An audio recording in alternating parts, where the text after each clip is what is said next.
আপনার কষ্টে আমরা আপনাদের পাশে থাকবার চেষ্টা করেছি। আমাদের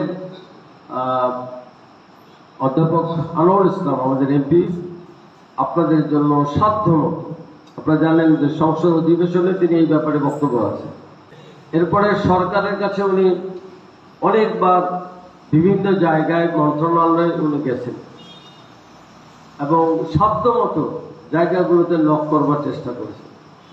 কিন্তু খুব দুর্ভাগ্যবশত যে ওনার প্রচেষ্টায় যে সহযোগিতা যে বাজেটগুলো পাস হয়েছে, দেখা গেছে যে সেই জায়গায় যখন এটা বিতরণ হয়েছে এর বিষয়টা অনেকে প্রয়োজন মনে করে তাকে বাদ দিয়েই আপনাদের মাঝে সেই অর্থগুলো বরাদ্দের ব্যবস্থা করেছে। তো আমাদের তবুও আমাদের আফসোস নেই, কিন্তু উনি চেষ্টা করে রাষ্ট্রীয়ভাবে বিভিন্নভাবে জেলা পরিষদের মাধ্যমে মন্ত্রণালয় চেষ্টা করে আপনাদের আর্থিক সহায়তার বিষয়টা নিশ্চিত করেছেন। কিন্তু ওই সহায়তা যখন করা হয়েছে অথচ তাকে ইনফরমেশন দেওয়া হয়নি, এটা নিশ্চয়ই আপনাদের বুঝবার কথা। তো এরপরে এক পর্যায়ে যখন উনি জেনেছেন যে এইভাবে সেই অর্থগুলো আপনাদেরকে, যদিও আপনারা পেয়েছেন আলহামদুলিল্লাহ, এই জন্য আমরা শুকরিয়া আদায় করি যে আপনারা তো পেয়েছেন। এই জন্য এতটুকুর ব্যাপারে আমরা খুশি যে অন্তত আপনারা সরাসরি আপনারা পেয়েছেন, আমার বিশ্বাস করে আপনারা পেয়েছেন, ঠিক কিনা?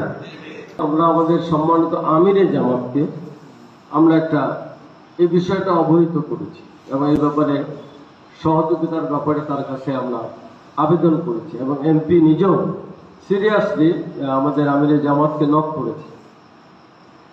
সেদিন একটা প্রোগ্রামে ছিলাম, সেই প্রোগ্রামে আমি ওই সময় আমাদের আমিরে জামাত ছিলেন না, আমাদের সেক্রেটারি জায়গা ছিলেন। আমি জানাইলাম যে এরকম আমাদের একটা দুর্ঘটনা হলো। উনি বললেন যে ঠিক আছে, দেখা যায়। যাই হোক, পরবর্তীতে আবার আমিরে জামাতকে আমি জানাইলাম আমাদের অঞ্চল রংপুর বিভাগের যে দায়িত্বশীল তাকে জানাইলাম, আমাদের যে আইন সরকার আছে। আমিরে জামাত অবশ্য প্রথমে বলল যে বর্তমানে তো আসলে খুব ভালো অবস্থায় নাই, জাস্ট আমরা আপনাদের সাথে আছি, এটুকু শান্ত, হয়তো এটা কি আপনাদের কিছুই হবে এটা আমরাও জানি, কিন্তু তারপরেও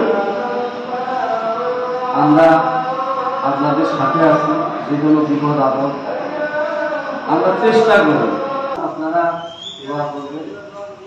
আর আমাদের তো সীমাবদ্ধতা আছে, এটা তো আপনারা জানেন। আর আমি চেষ্টা করতেছি, এটি হলো আপনারা দেখবেন যে আমার চেষ্টার কোনো ত্রুটি আছে। এরপরে যেহেতু আপনার সরকারের যদি না পাই তাহলে তো আমার করার কি আছে বলেন? আমার চেষ্টা আমি করছি কিনা এটা আপনারা বিবেচনা করবেন। মোহাম্মদ শহীদ আলী, মোহাম্মদ আব্দুল রাজ্জাক, পিতা মোহাম্মদ শহীদ, মোহাম্মদ